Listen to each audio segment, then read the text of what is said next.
one of the remarkable things about what you've done, because you haven't just made the film and put it out there, you've taken it back to Congo itself to be shown in a mobile cinema. Where did the idea come from? I mean, we have more like a social background. We are making films so we can use the films also. And while we were in Congo, there were a lot of women and women groups who asked, can we use the film for educational purpose when it's finished? And we're like, yeah, of course. I mean, that's the whole idea for us, making films, show the rest of the world, but also do more with the film. But then handing out DVDs in the eastern part, there are no DVD players, there are no, there's no electricity. So then we were thinking like, okay, how can we do this? And then we came up, okay, I mean, we just set up a mobile cinema. It's not something totally natural, new. Yeah, why not? So we did it. And what was the effect? I mean, what happened? We went back in... Because you went back to film it, didn't you? Yes, yes. We were there during the pilot phase because we set it all up. We edited the films. We also, a huge group of NGOs were involved in the process, and also, you know, getting their approval, what they thought about the idea, because we really wanted to make it a Congolese sort of activity, and we gave it out of hands on a local organization. They're running this cinema.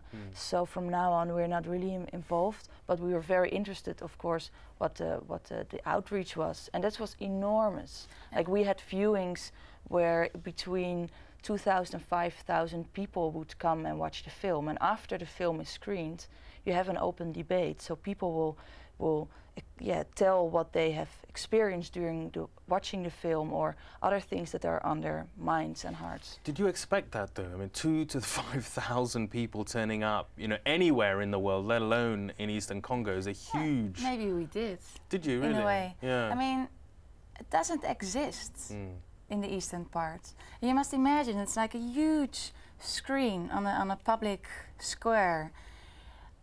Already a lot of people come because it's the first time for them to see film, and I think, and then showing them not Jackie Chan or one of those Hollywood films, but something about them. Yeah, and about it's their own community. It's our problems in the community, and it has a huge impact. So in a way, I mean, 5,000. But Femke, I mean, it's one thing if you wanted to make a social history about Congo and people would turn up, but you're showing something about rape.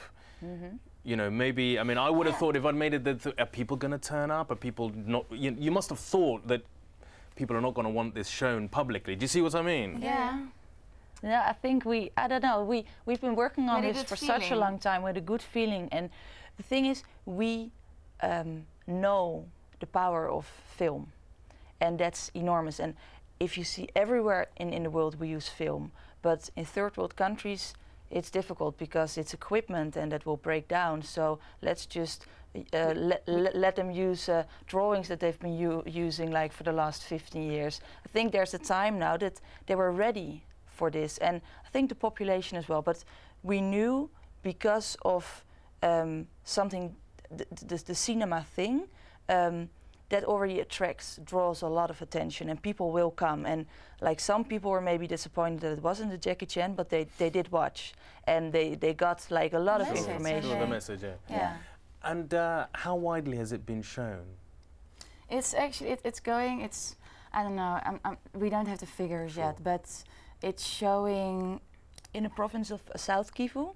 It's going from village to village for 12 months. So it started in September. I mean, they're reaching so many people, and we have it's bigger than only the big screenings. The cinema will go to a village. We have the huge screenings, and that's like for the whole population. But the cinema will stay around in the village for the whole week, and then those screenings are more or less in the evening, but during the day we made 3 other films for different target groups, for military and authorities, for women and men, so that the couple thing, the husband and wife thing, and for children. So during the day, in smaller groups, like 30, 40 people, can organize a workshop around it, so they can use the film that we specially made for military, and then they invite a lot of military people from the National Army, for example, and then they watch together with them the special made film,